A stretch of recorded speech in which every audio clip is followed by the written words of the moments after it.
Pour appuyer la mise en œuvre de la Déclaration sur les droits des paysannes, paysans et autres personnes travaillant dans les zones rurales, nous avons cherché à documenter comment les droits collectifs sont vécus et mis en pratique. Notre objectif était d'identifier des voies prometteuses pour mieux protéger les droits des communautés qui dépendent de la terre, des semences et des ressources naturelles pour leur subsistance. En 2018 et 2019, nous avons organisé 2 ateliers.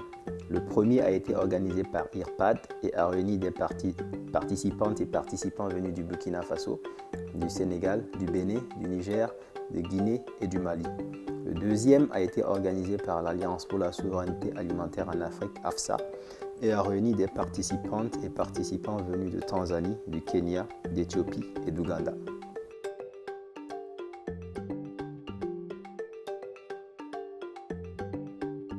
Notre but était d'identifier des partenaires de recherche et les lacunes en termes de recherche-action.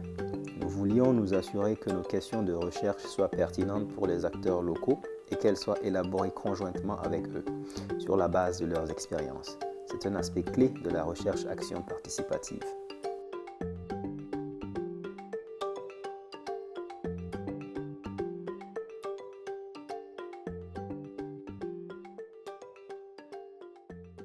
Nous avons choisi les participantes et participants de manière à assurer une diversité des secteurs et particulièrement les organisations paysannes, les éleveurs, les pêcheurs et les peuples autochtones.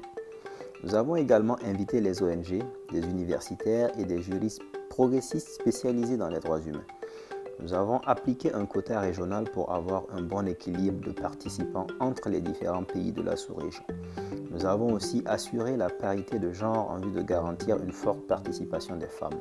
Cela a permis d'assurer une discussion horizontale à laquelle tout le monde a pu participer pleinement.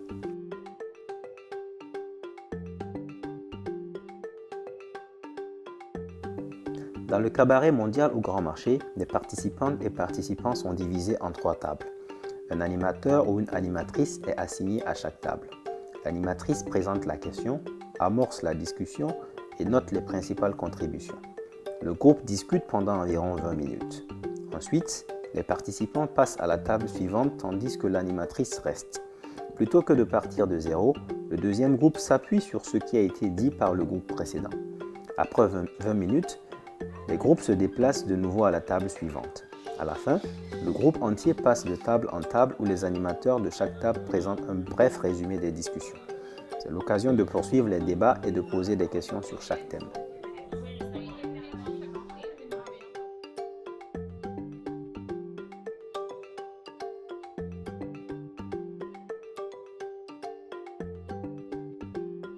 The principle is the following. Only the people who are here in the middle can talk. So all who are sitting in the outer circle will be listening and not talking. But you see that there is an empty chair.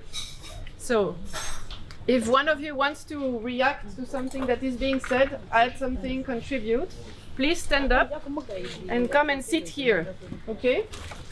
As soon as you do this, one of them has to volunteer, get up and go back to the outer circle. So there always has to remain an empty chair. Okay, is this clear? So it doesn't mean that if you go back to the outer circle, later on you cannot react again and move back in, right? But this chair always has to remain empty as an invitation for all of you to react. I agree, because also one of the things also we didn't mention in terms of other economic activities that happen, especially in marine areas, is salt harvesting. Porte d'entrée là-bas, il ne connaît pas la porte d'entrée. Madame, si vous allez à ces ateliers-là, le plus souvent, en tout cas, il y aura des émotions. Parce que non seulement, tel qu'elle a dit, je pense qu'il ne fallait même pas corriger. C'est comme ça que ça se dit. Ils nous envahissent. C'est comme ça. Non, il dit qu'ils nous envahissent. Et ils mettent dedans.